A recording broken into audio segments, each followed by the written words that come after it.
Evening all. How are we all?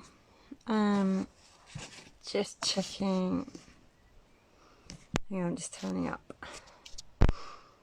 Just there she is. Hang on a minute, Calandra. I'm just getting you in now. 1 minute. Where are you? There you are.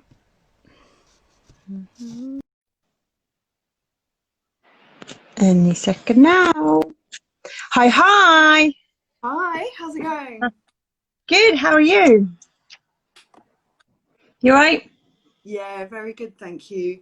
How's my connection? Is it all right? It's all right. Yeah, seems all right. Good. So there, yeah, we're all good. Hi New York. Someone's in New York. That's the beauty of doing these things, isn't it? You're not in a room with like 40 people. That is sort of how we've always kind of done it. Why would Yeah, we never do this? Why did we never do this before? I know, exactly. I kind of felt I was having a bit of a date with you. I've like dressed up specially, got my silk pajamas out, Oh, what have you got on? What have you got on the bottom half though? That's the telling part. all matching. Yay!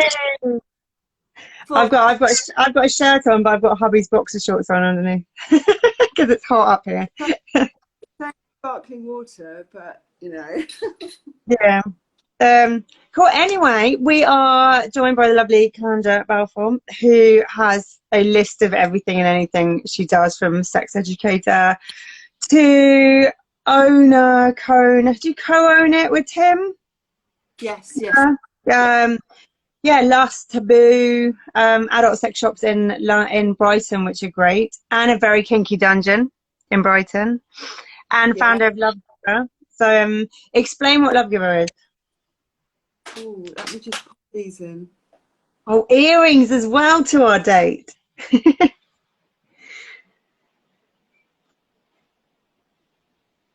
So Love Giver is really, really exciting. It's a really big project. It's been years in the making now.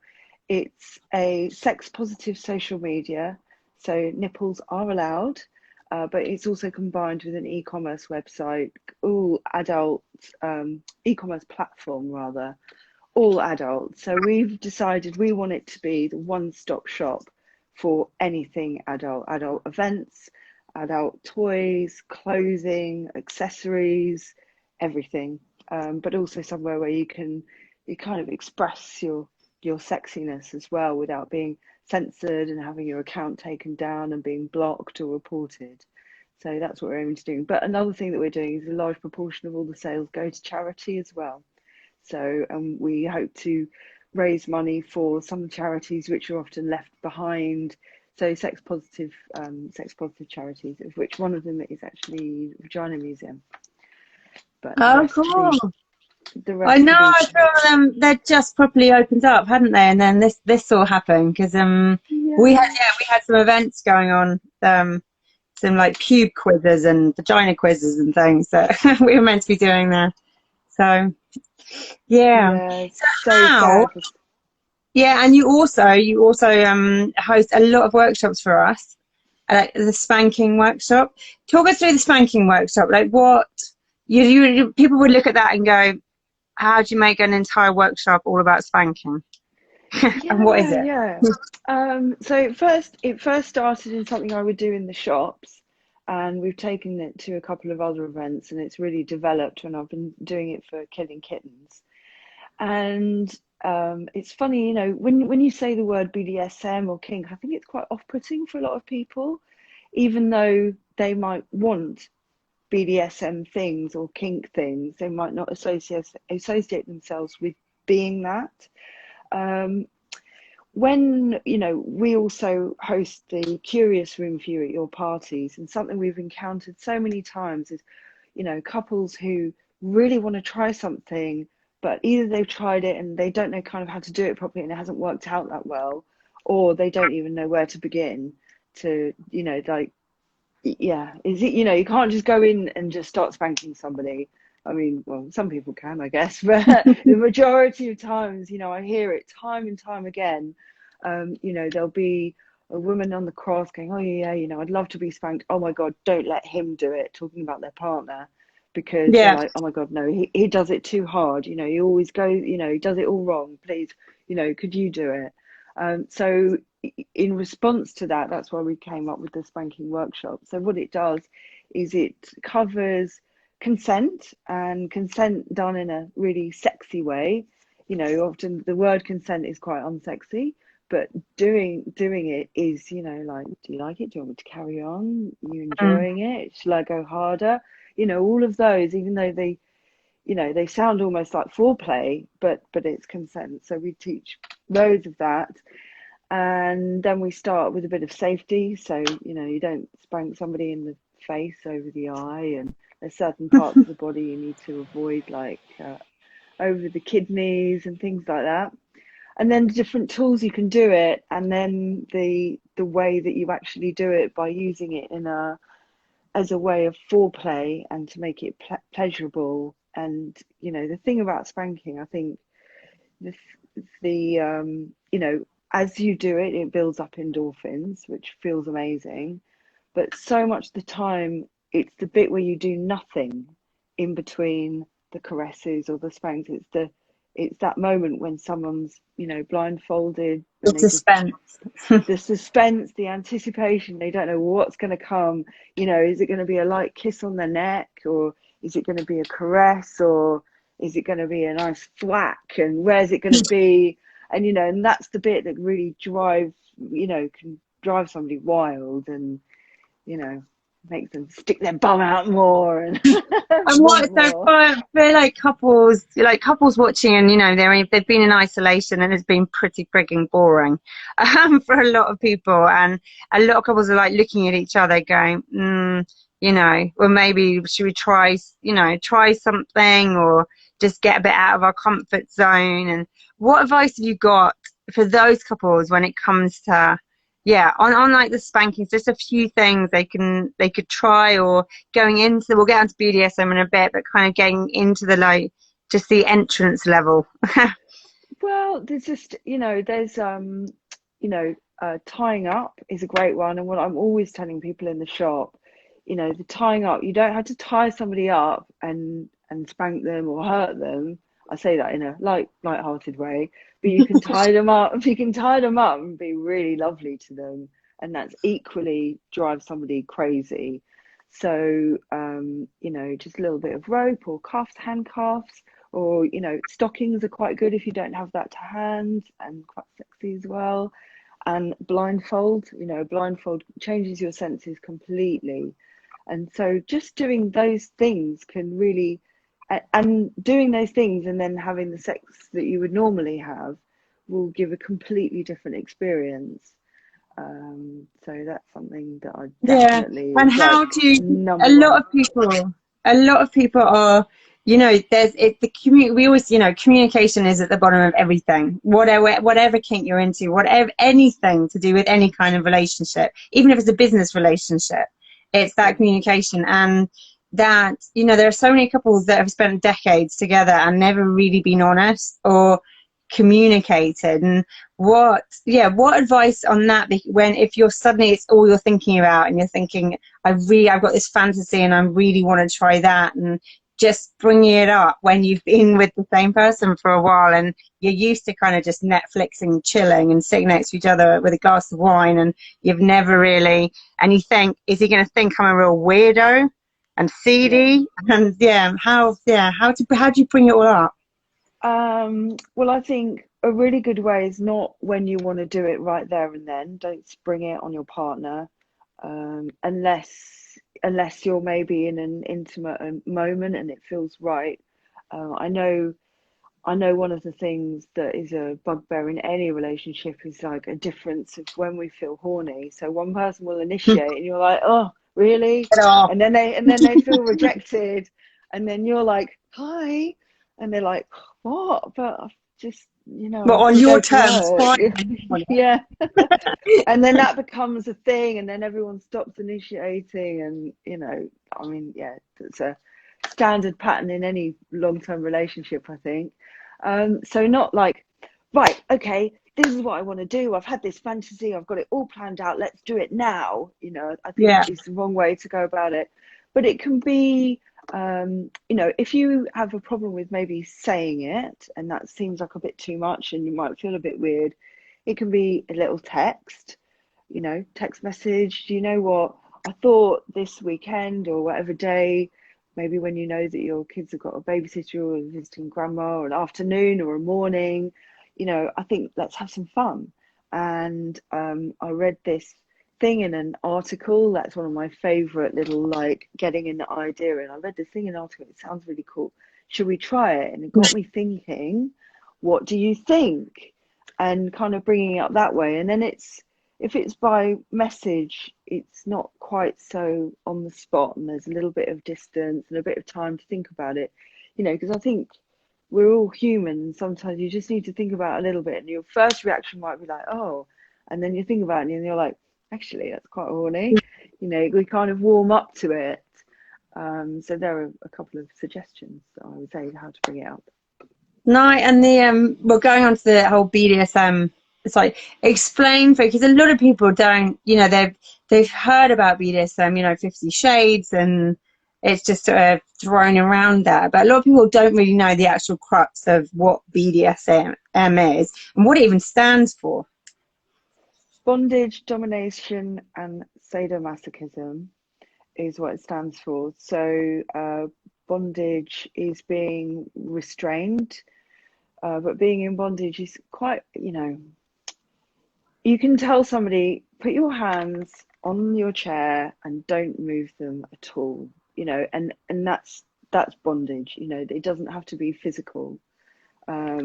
You know, and that's what also what I was saying. If, you know, when we mentioned that, when you asked me earlier, what are some of the things that you can do, you know, just try that. You know, lying in bed, put your arms there and don't move them, you know, and they'll leave them there. You don't even need to tie anybody up. It's great. So that's bondage. So that can be with rope or with cuffs, handcuffs, stockings, silk ties. I mean, I don't know many people that have got silk ties to hand, or scarves. You know, you can really, you know, try, see what you've got around the house. Yeah. And sometimes improvising can be quite sexy as well.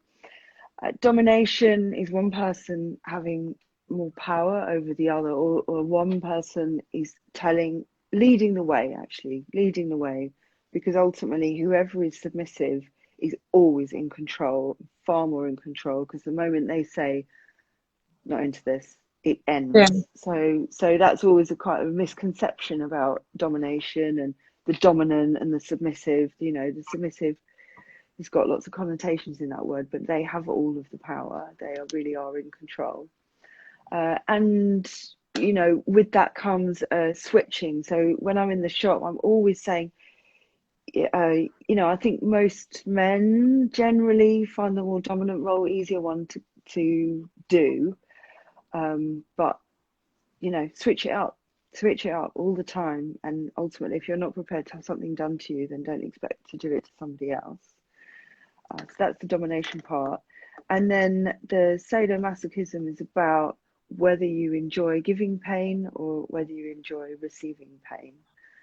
And the way I prefer to, because you know, in the dungeon and what I do for you at parties and stuff like that, you know, a little bit of pain feels great, and that's where I deal with. I leave the hardcore stuff to other people.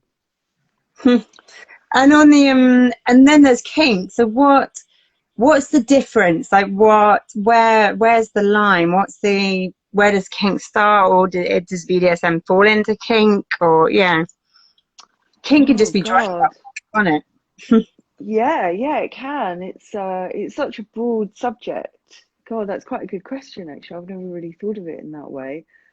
Well, I guess you could say, I think it's maybe not the norm. I think that's maybe a good way to describe it. So you might be like, yeah, I love vibrators. Yeah, but I love vibrators when you put it in my ear and someone knees on me at the same time. You know, I think that would be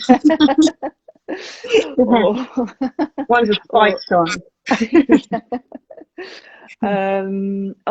And I guess it's also quite a nice word to say, to just say the things that you like generally in sexuality, you know. So it might be feet, or it might be certain actions, like you might like particular type of anal sex or strap-on sex or something like that. You know, all of those are considered Yeah, kinky. what do you You think? know, And yeah, that's the thing, isn't it? Because you've been in the world for, for a while, and decades.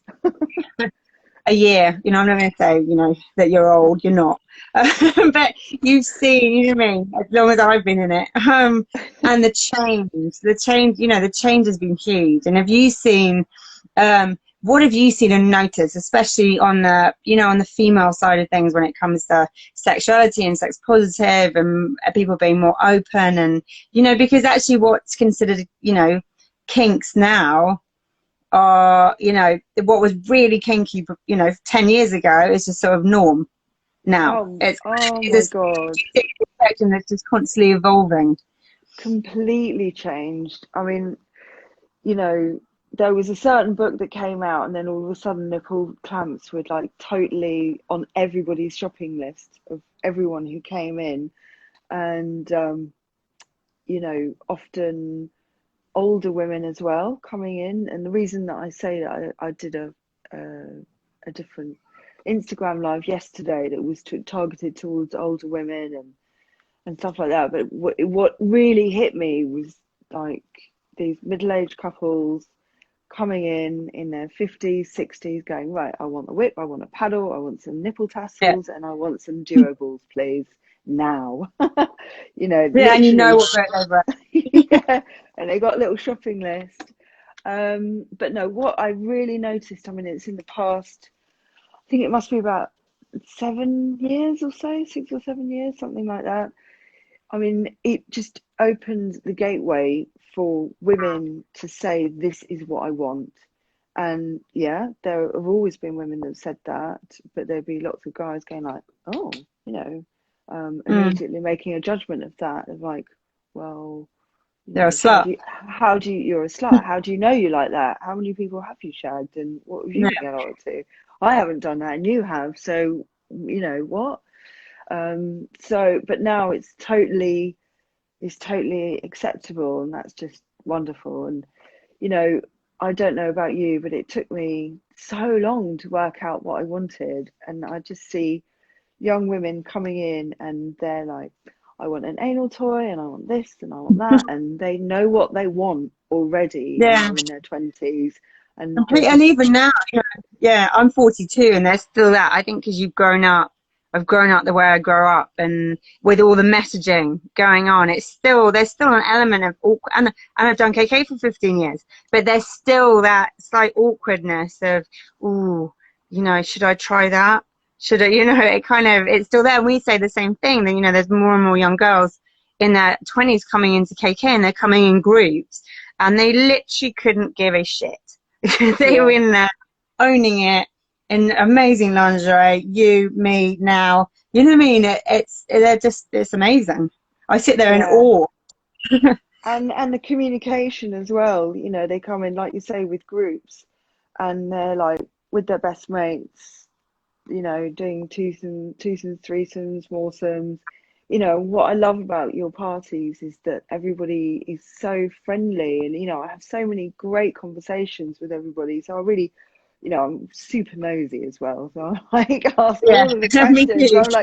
I'm like, so are you together? Are you together? What's going on? They're like, oh no, no, no, we're just mates. We've just come out for a fun night, and like they're all shagging each other, and they're like at a point where that's not gonna affect their friendships. It's not gonna have any after effects. It's not like just not fucked up like my generation. It's Yeah, it's layered. because that sex for them is which is great. Is they see it. It's just sex. It's like, what do you eat? What exercise routine do you do? What sex do you have? You know what I mean? It's sort of, whereas we've grown up with it being this holy grail of absolute intimacy that just has so much sort of Yeah, religion and societal messaging on it, that as women as well, that we can't be doing any of this stuff because it's just wrong. yeah. And what changes have you seen at your parties? since in the shop? Um, to be honest, more and more girls coming. What once was very much sort of couples, or at least, equal guys to girls, coming along. The average age has dropped. So the average age in the last couple of years for women coming has dropped by about 5 years. And yeah, and more, we might have a party of 250 people, and where 5 years ago there might be 10 to 20 single girls that come along, we have to cap it, and will have 80 single girls that come along, which is great. That's So brilliant. that's a huge change, and also that it's just sort of acceptable, and people tell their mates they've come to a KK party. Well, what did you do last night? Oh, I went to a KK party, shagged 5 people. You know what I mean? It's like that people can have those kind of conversations in pubs and bars and with their mates, whereas 15 years ago it was like you didn't tell anyone. And No. it was sort of, even their best mates, were not told. They never told their mates that they were going or had been to a cake. So it's that sort of, the conversation is out there now, and it's just normalizing sex as a sort of, well, everyone does it. Our sexuality drives us, so why can't we talk about it in that kind of Yeah. And what do you think on the whole BDSM kind of sub-dom? Because there was a bit of an uproar after the book came out of the world not being taken seriously, and sort of, the rules and the consent and the safe words and things. Yeah. What would you say are the main myths that surround that kind of BDSM sub-dom world that you constantly correct people on? Well, I'm constantly reminding people of the word dominant and submissive and kind of what it means. Yeah. I wish they used different words. I wish they used the person doing the things and the person receiving the things instead of this dominant and submissive, because it really just, yeah, submissive. I don't like that word. I don't really like dominant either. And It's more like just role play. Role plays. yeah, role play. So that is a huge myth that I'm, constantly in the workshops going, no, the submissive has all of the power, literally is the most powerful person in that session, in that moment. So that's a massive myth. What others? So I guess it's just the feedback that I've had from the workshops that I've done for you have been amazing. When people are like, I just didn't think of spanking this way.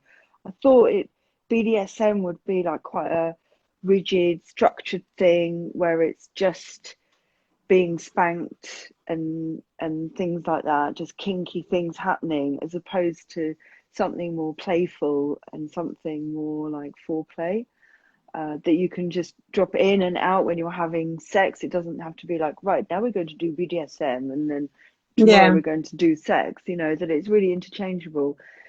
But the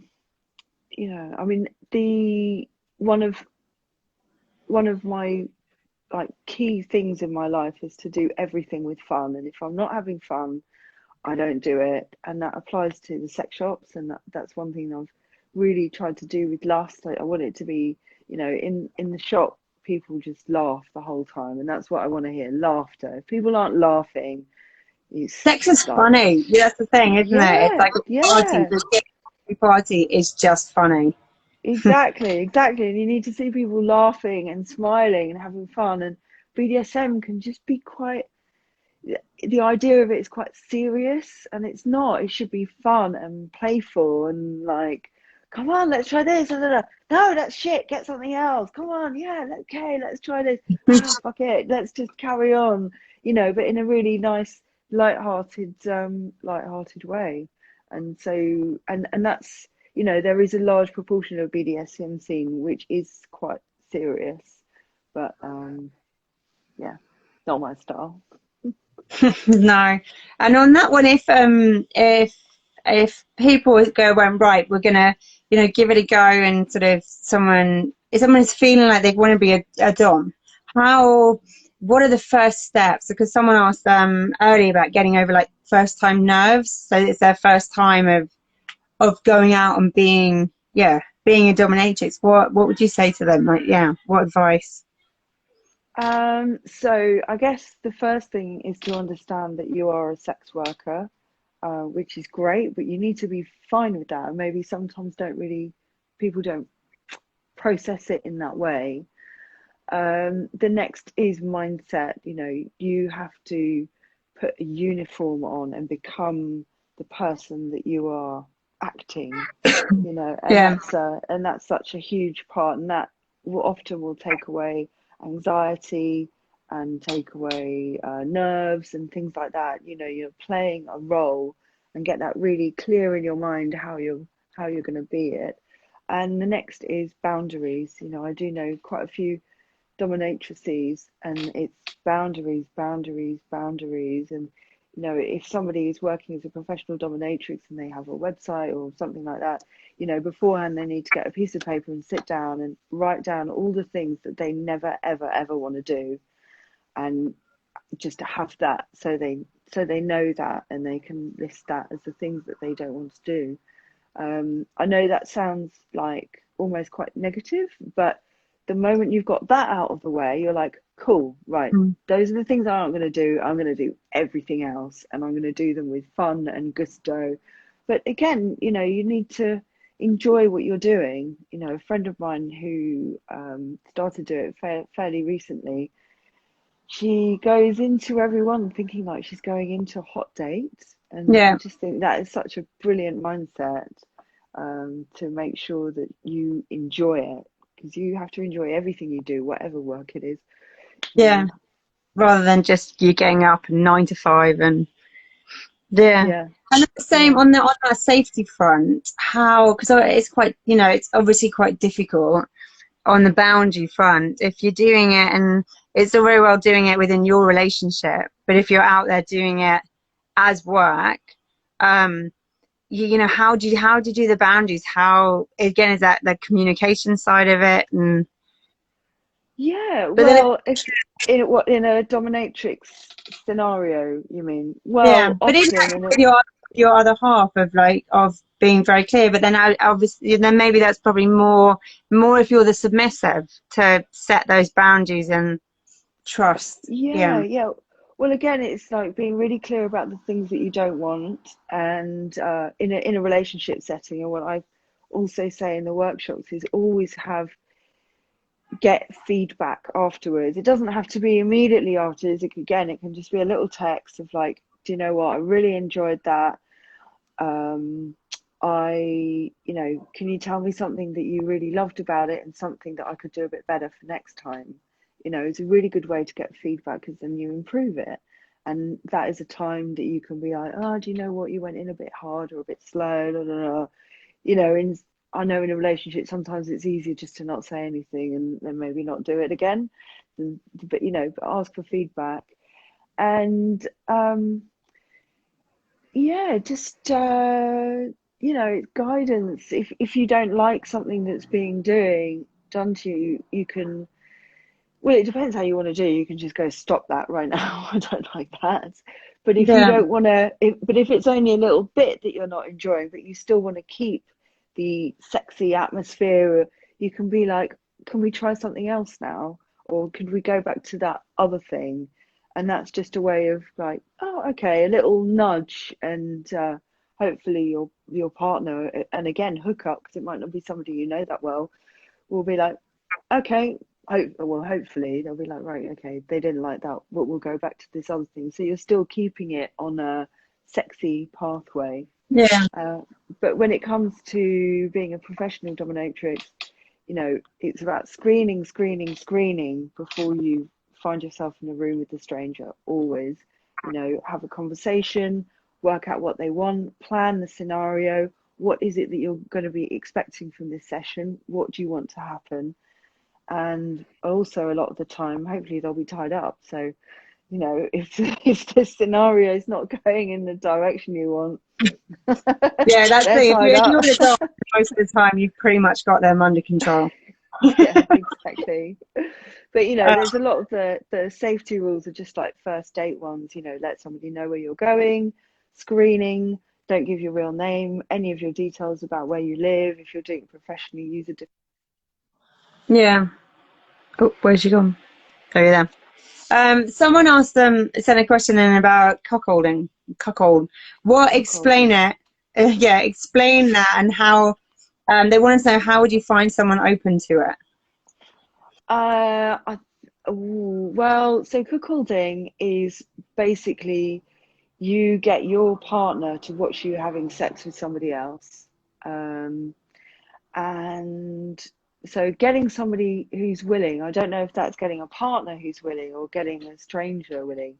I mean, I think it would be really easy to get a stranger to do it. I think, Yeah, you know, exactly. We'll just turn you up know. at a KK party. And who's up for it? And also, there's one thing I know is that men love having sex with women, and Yeah. you know, for a lot of guys, you know, having somebody watching or having sex with somebody else's wife or girlfriend or partner also adds an extra titillation. So I think that's a pretty easy one to tick. Whether whether you're with a partner and you don't do any kind of experimenting to then say, hey, how about this? Going in cold, I think might be slightly tougher, but I would definitely suggest going to a sex party like Killing Kittens.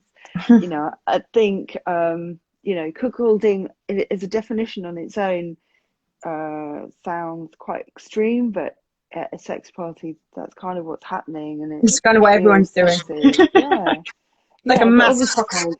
yeah, but obviously there has to be a huge conversation about sex and trust. You know, it's all about trust, and you do know that if I have sex with somebody else, that means I still love you, and this Mm. is different. And do you really, really, really feel that and understand that? Because if that feeling and understanding isn't there, then it might go wrong. But Yeah. again, going And to maybe sex. you Yeah, maybe you can have the baby steps so you can go, well, let's, go to something like that and just kiss someone else. You know what I mean? Because actually, I Yeah, think a lot of times you don't know how you're going to react. You might not, like the idea. It's like having fantasies. It's actually, if you put them into real life, often it's not what you expect and it's different emotions. And so, yeah, it's kind of something you could tiptoe into, yeah, of just definitely. and then if you don't beat them up and it kind of turns you on a bit watching your wife with someone else or your husband with someone else, then yeah, you kind of know that actually you'll be all right. If your instinct is to beat the crap out of that person, then maybe not. Yeah, yeah. And talking about baby steps, that's what I absolutely adore about your parties. Again, from people speaking to the people who come, is that you can just go there and do absolutely nothing at all apart from have a good time. You can have a couple of drinks or not. You can have a dance. You can have a chat. You'll meet some lovely people. You'll see some pretty spectacular things. But you can literally hold hands with your partner and do absolutely nothing sexual all night long if you want, and still come away having a really, really good time. Although it's quite a sexy atmosphere, so I'm pretty sure that doesn't happen very often. Yeah, exactly. Oh no, no, well, it does. A lot of my friends, that's the thing. If we're out in town and there's one on, and I'll go, well, let's go for a drink, because you're going to just get a seat, sit at a Yeah. sofa, chatting, and they just love it. They're not into the scene, but they just, friends say they just love the people and the atmosphere, and exactly that they can just sort of, And yeah. feeling sexy, I've at your anniversary one in the country house, I spoke to a couple who were really, really, really shy and they'd never been to anything like that at all. And, they spent their whole time in the kink room just sucking it all up. And they were like, yeah, we're a bit too shy to do anything, but I know we're going to go home and have some amazing sex. Amazing sex, exactly. A lot of Amazing people do. sex. And John, on that note, your shop. I mean, how have your shops done? Are your shops all online? So that during like the last 4 months, people have you had an uptake in sales Yeah, or yeah, yeah, even definitely. Yeah, we've had a real massive uptake from sales. Also, we had our TV show which is available on Catch Up, which on Channel 4, called A Very British Sex Shop. But no, that aired in April, so that massively helped and put us really on the map. Yeah. And we saw such an upturn in online sales, and we do local deliveries, which has been lovely because now we know the names of some of our loyal customers, you I know. know, and you know what they're Like, into. oh, hi. Oh, Yeah. we know what they're into anyway, but now we Yeah. know their names as well. It's like, oh, hello. Oh, that's nice. You're ordering from us and not Amazon. That's nice. Thank you. No, is there one what's like the toy that just is your best selling kind of toy that even before lockdown was the thing that it's the sure thing and the one that just flies off the shelves? The number one rechargeable bullet all day long. Really? Yeah, I mean, I know it's so simple, and you know, you doesn't even have to be rechargeable. You can get little ones for like £7, but they're just amazing. You know, Mm. they fit in your pocket. You can use them as a woman. You can use them on your own. You know, they're great as a clitoral toy. If you're using it on a partner, they can use it on you all over your body. When you're giving your partner a blowjob, you can have it in your hand, cut the Yeah. balls, Balls. you know, a little bit against the Little tap. bum hole, a little test. You know, you can use it in so many different ways. So yeah, 100%, 100% Yeah, you don't really rechargeable need bullet. much, you know. There's some really overcomplicated toys out there, I think, and you just think, what's the point? Yeah, yeah, definitely. I'd really like to talk a little bit about the Brighton Dungeon, if that's all right. I Yeah, don't know if that was one of definitely. your We're going on to questions. the dungeons, the dungeon setup. Oh, Tell us. right. So I just wanted to tell people about it because it sounds so like dungeon. So we have, I just want to say what it is. So it's a hireable kink space in Brighton, and it's one bedroom with 5 different areas. So we've got this really luxury bedroom, which is yours whenever you're in Brighton, by the way, Emma. I know, I'm going And to come see it. and it's got a really luxurious bedroom with a mirror on the ceiling, but just opulent and cozy and lovely, as a little bit of a kind of cocoon and escape from the rest of it. So you can just lock yourself in when you're sexed out and switch on the flat screen TV and just be lovely. So we have that. And then we have the main dungeon area. So the whole thing is in the basement. So it really is a proper dungeon. It was a working dungeon before we bought it from a dominatrix. So that has St Andrew's cross and a fucking machine and a spanking bench and glory holes and mirrored walls. And it comes with loads and loads of accessories, so you can try out loads of different things. We do have some kit which is available on request. So we've got a thing called the milking machine, which is What's an that? I know an automated vacuum pump that will wank off your guy whether he likes it or not. That's Yeah. happening. And we have some electrosex equipment and violet wands. So you can ask for any of these things to be made available to you. So you can try them out and someone can show you how they work as well. We also have a naughty cell, so you can lock up somebody who's been really, really bad. I'll bring my kids. Don't bring your kids. Okay. We have a medical room, so it's white tiled, mirrored with a gynecological chair and a few extra medical implements in there. And we also have a wet room for the wet sports. But yeah, it's like I love it. I've met so many people, you know, checking them in. It's on booking.com, by the way. Yeah. But so No, probably I people. saw it when you did it. I remember we looked it up thinking we can use that. We can definitely use that for something. But what did it so people can just hire it as a couple, or do you do like workshops and little events in there, or is it more of uh, a like a hiring for a couple?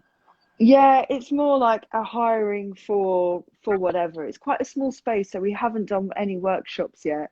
The idea is to do domination workshops, residential domination workshops for wannabe dominatrices, to teach them the art of dominating, using that as the base and having a residential place nearby. But it's, and I say, yeah, no workshops have been done there yet. I know there have been some parties there. I wasn't invited, unfortunately. Boo. But yeah, it's quite a small space, so yeah, it's a hireable overnight. But what we do, because as I said, it was a working dungeon before we bought it. We do have working dominatrixes use it. So in the middle of the week, there's a couple of days where it's just booked out for sessions. So you can literally come for 2 hours, go crazy, and then get back to the kids. It's like renting a hotel suite type thing in London. Exactly. And is that now back up and running, or is it this weekend is like the grand reopening of it? Yeah, to be honest, we have kept it open, and we have had people come and stay who have been local, and it's completely self-entry, and the hygiene in there is unbelievable anyway. You know, our cleaner is a nurse, so I mean the PPE that she goes through anyway, just in a normal session, is, you know, totally safe. So it has run. It's not been busy, I hasten to add, because people have been adhering to the rules. But we have had a couple of local people just like, I need to get away from my teenage children. Nice. You should get it out. You should get it out in the media. It's like this. You know, there's always these staycation ideas going out at the moment, and like the travel, just stay in the country, staycation. What are the options? You should literally have it if it's on Booking.com as a you know, stay in a caravan or a gypsy yurt or something, and or stay in a dungeon in Brighton. It's an option. I've made a note of that. I've made a note. Yeah, That's a great idea. I will see it in the travel section of the media. Hope so. Exactly. No, yeah, I'll have to come in. I'm going to escape. I think we were thinking of different places we could go to. So yeah, that's on the list now. Cool. Well, listen, I'm going to love you and leave you. And anyone that's interested, keep an eye out on our workshops on the events page, because we've always got loads of workshops happening. And actually, we've been doing loads with you in lockdown, so different ones. Didn't you? You've done a New York time zone one. Did you do a New York time zone one in New York? Oh, I've never been to New York, and now I have. No. And I feel sad, because what I should have done at the beginning was ask everybody to say hello, and then I could hear the New York accent. So I feel sad that I didn't do that. But yeah, I did one in New York. It was brilliant. Brilliant. Awesome. Well, yeah. So anyone, there'll be loads more. So come and sign up and join. And then it's literally as soon as we're allowed out and KK's back on, then Calandra's running the dungeon side of all of the KK parties. So that first party is going to be off the charts. We did a survey actually of all the members, and if they were going to instantly book for the first one, if they're going to book this year, or if they're going to wait till next year. And 91% of people said this year. So So as soon as we're allowed, people keep going, oh, when are you guys opening? Oh, we're not, you know, like we're not opening until July, August. I sit there going, wrong audience. We win. The day our party's open is the day that lockdown is officially done. Because your parties are just so much fun, and just a break from my day-to-day life, just like everybody else's, I expect. I can't wait for them to be back. We've got like October, I think. You know, I'm an optimist. I'm thinking September. That's just how I think. But you know, October, November is kind of what we think. Yeah, hopefully, we should be back. So, but in the meantime, just come and get virtually involved, and just tiptoe. Yeah, do stuff off your sofa, off your own bed, and try the bits. But thank you so much. And we'll see you for drinks on the other side thank